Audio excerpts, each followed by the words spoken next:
سلام ستړي مشه وخت مو په خیر په مرګرزم د اوسو مهمو خبرونو ته ایران وايي واځي له اسلام کلا بندر افغانستان ته زرګونه ټنه صادرات لرو.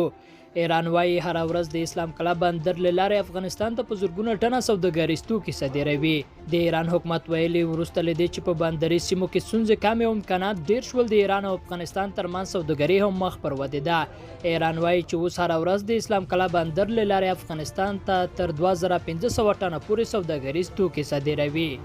پخوانی ولسمشر حامد کرزي د ملي مسالې د عالی شورا له مشر عبدالله سره کتنه کې د بین الافغاني مذاکراتو له پیل څخه خوښي څرګنده کړې. کرزي دغه مذاکراتو په افتتاحیه مراسمو کې د ډاکټر عبدالله د ګډون او اړخیزې وینا ستاینه کړې.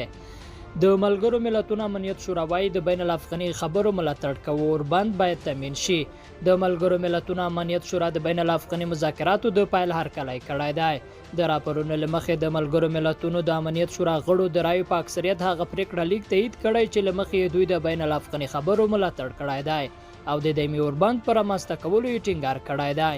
انټونیو ګوتریش یو ځل بیا وایي افغانستان او نړۍ کې باید بشردوستانه اوربند رامنځته شي. د ملګرو ملتونو عمومي منشي یو ځل بیا په افغانستان او نړۍ کې د بشري اوربند غوښتنه کړې ده.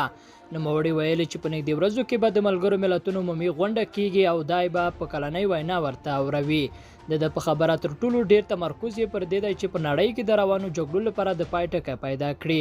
هغه د بین الافغاني خبرو پایل ته په ښه سترګه ګوري خو وايي یو ځل بیا له ټولو ښکلو لورو غواړي چې نور د جګړه ودروي او ژر تر ژره د بشري اوربند وکړي. لیدونکو له ملته مننه ښې چارې.